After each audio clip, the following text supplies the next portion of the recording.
Darby's Rangers in North Africa, 1942–1943. America's first Special Operations Unit of World War II.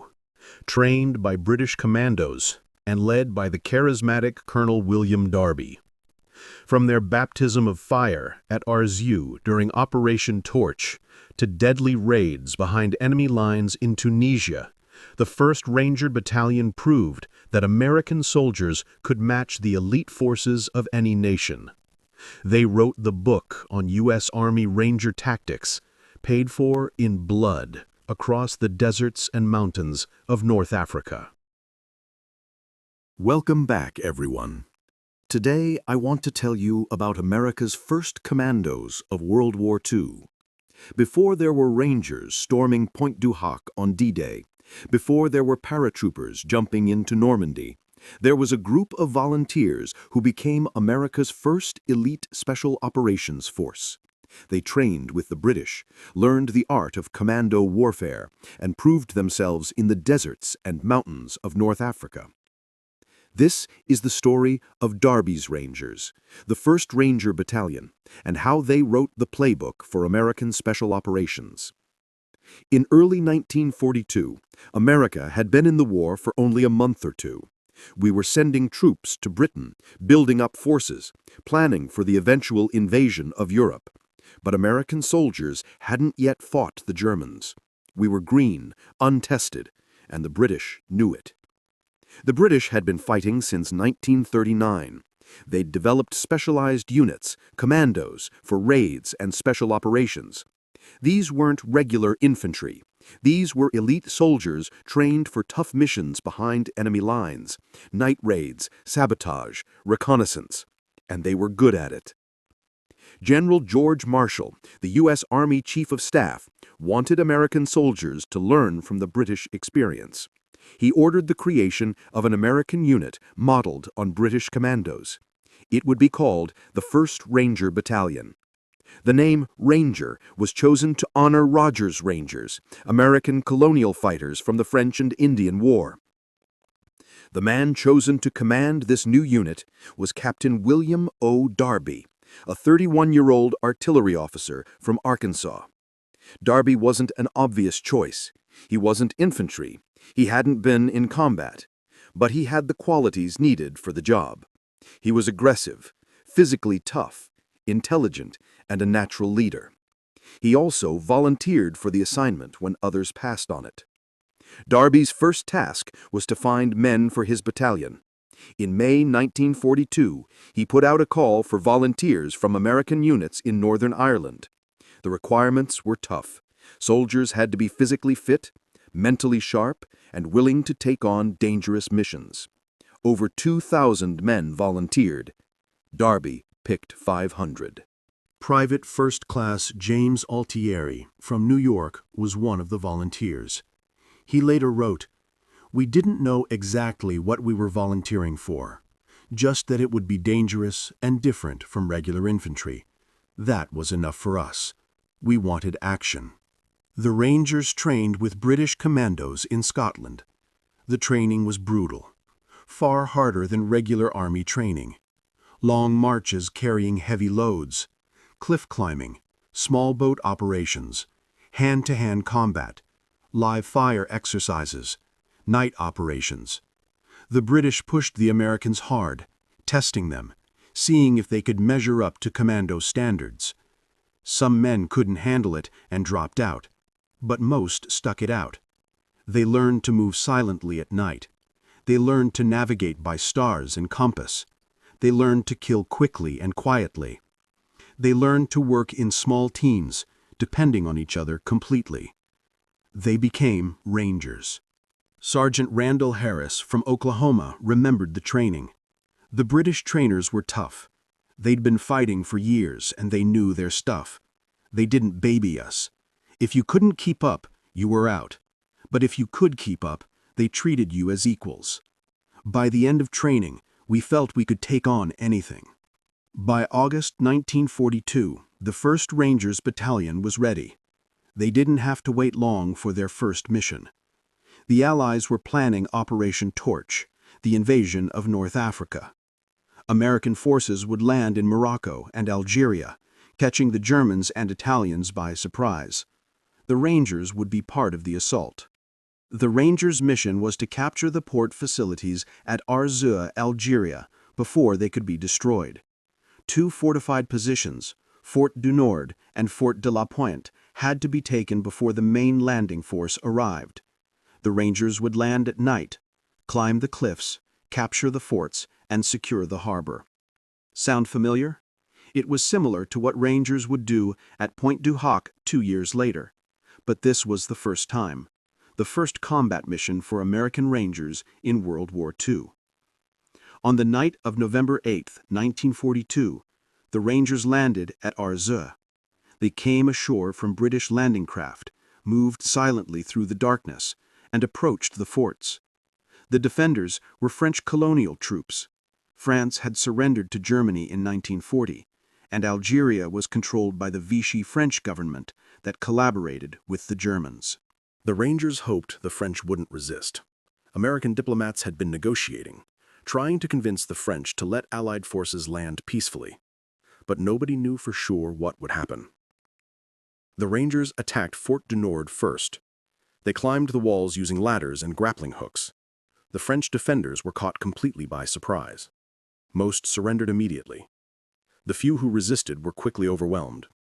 Within minutes, the fort was in American hands. Fort de la Pointe fell just as quickly. The Rangers moved through the darkness like ghosts, appearing suddenly at the fort's walls. The French garrison surrendered without serious fighting. By dawn, both forts were captured and the harbor was secure. The Rangers had succeeded in their first mission with minimal casualties. More importantly, they'd proven the concept. American soldiers could conduct commando operations just as effectively as the British. Darby's gamble on training and tactics had paid off. But North Africa was just beginning.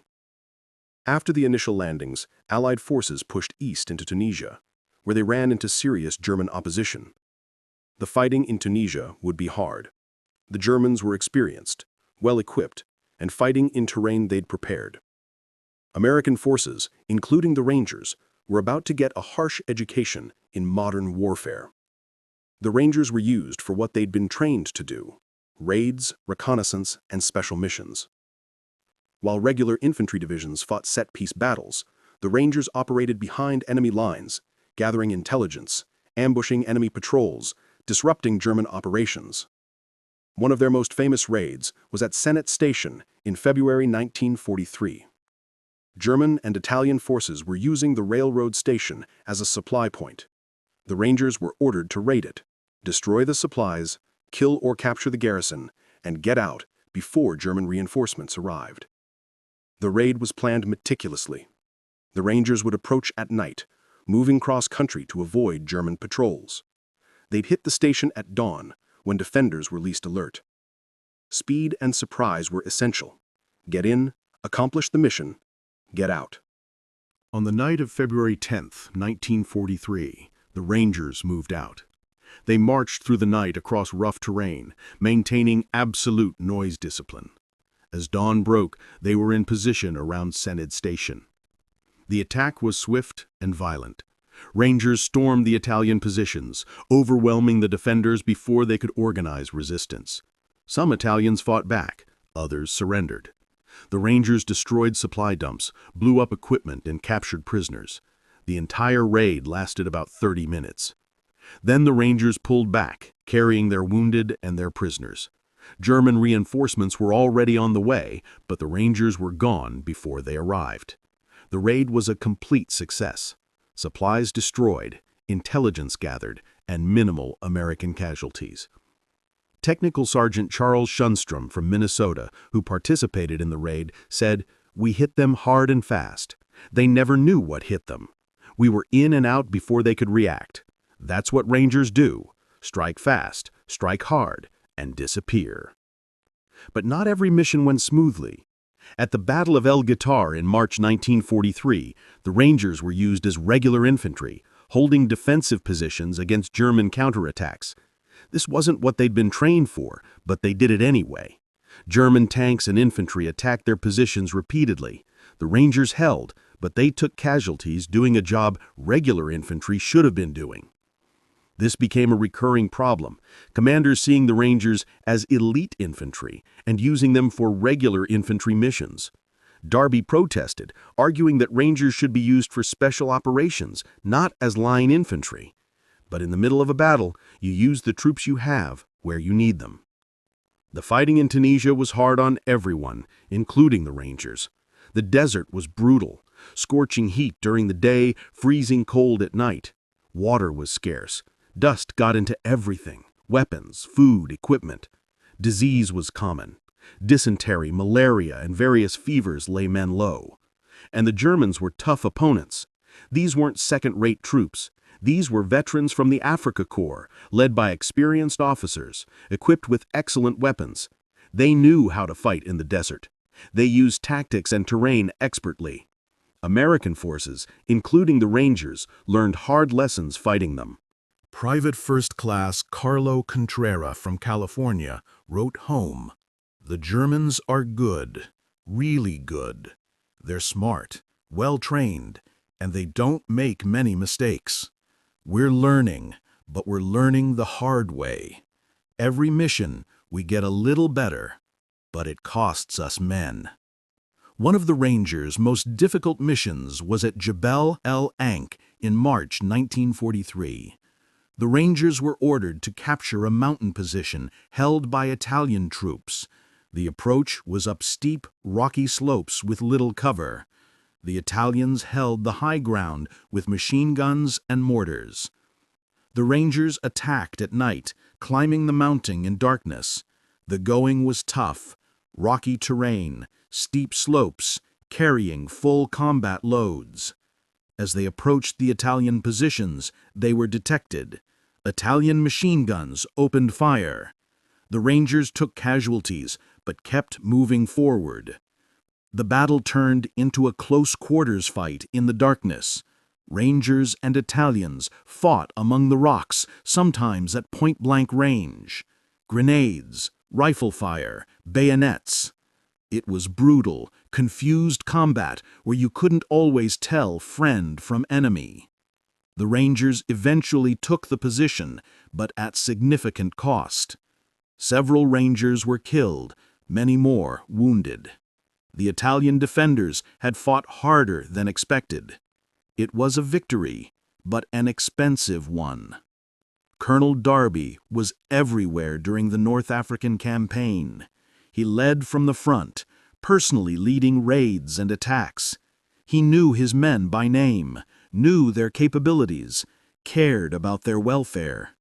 His Rangers would follow him anywhere, because they knew he'd never ask them to do something he wouldn't do himself. Sergeant Major Robert A. Halt said of Darby, "He was the best officer I ever served under. He was tough, demanding, but fair.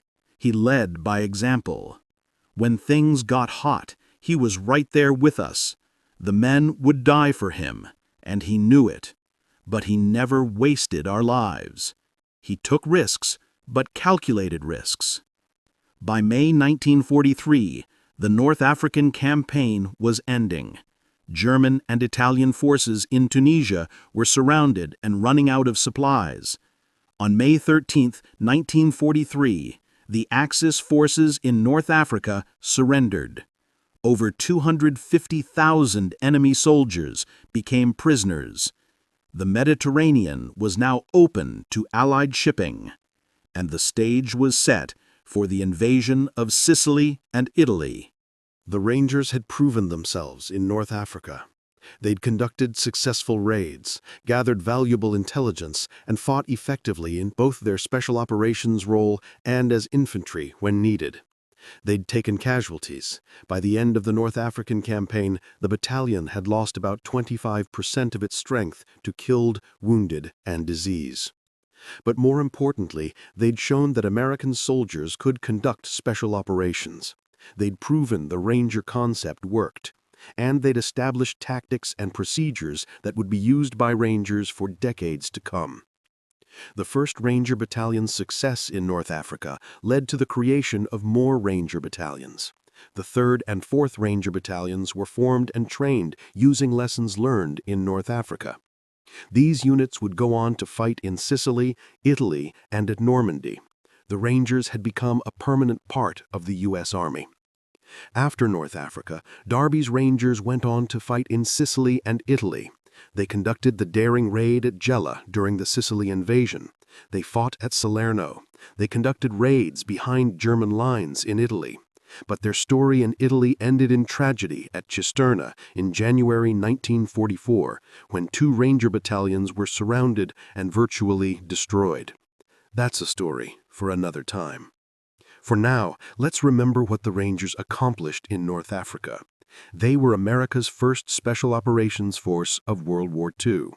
They trained hard, fought hard, and proved that American soldiers could match any elite force in the world.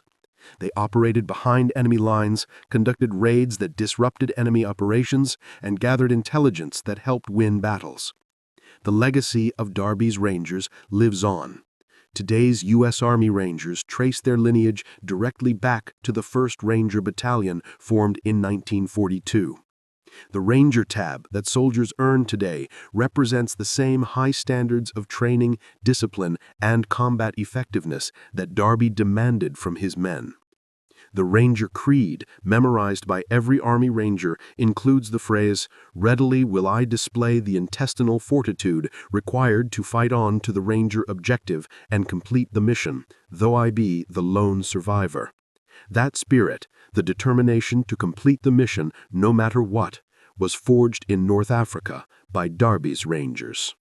Colonel William Darby was promoted to general and was killed by German artillery in Italy in April 1945, just days before the war in Europe ended. He was 34 years old. His death was mourned by every man who'd served under him.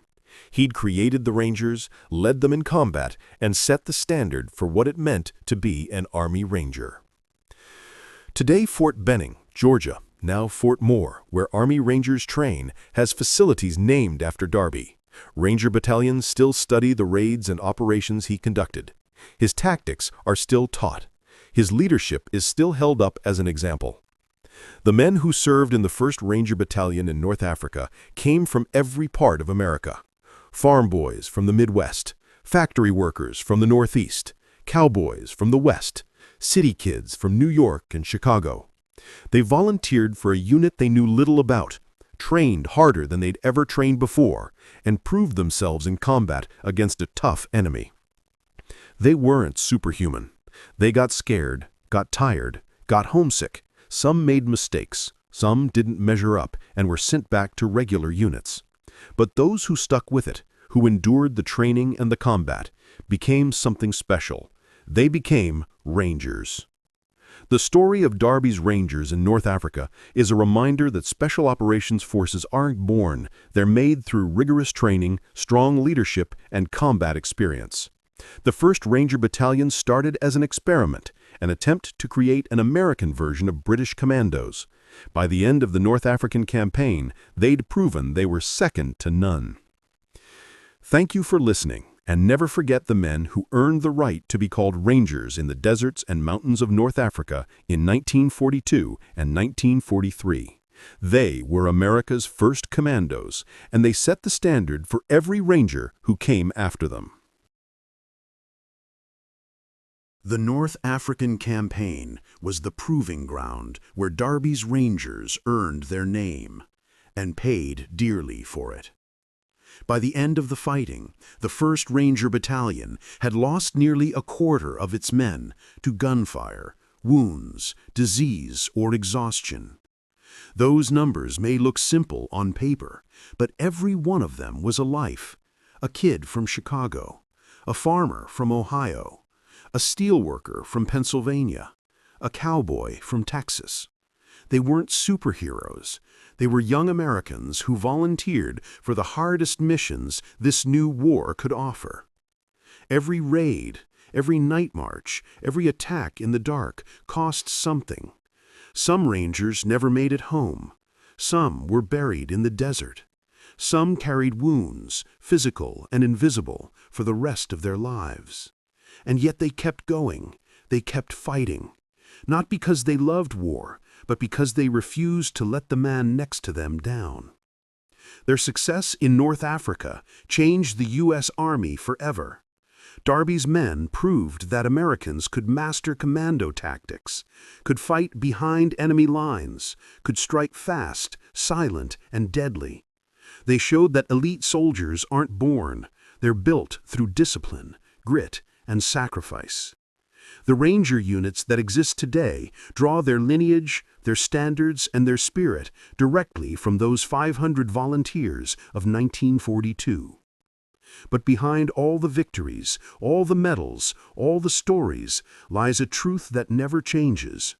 War destroys far more than it creates. It takes promising lives, shatters families, and leaves empty chairs at kitchen tables back home. The cost is always paid by the young, never by the ones who start the wars. That was true in 1942, and it's still true today. So when we remember Darby's Rangers, we honor not just their courage, but their sacrifice. We honor what they achieved and what it cost them. And we remind ourselves that the peace we enjoy was bought by men who walked into darkness so others wouldn't have to. Their legacy lives on, not only in today's Rangers, but in the lessons written in the sand and stone of North Africa. Rangers led the way then, and they lead the way now.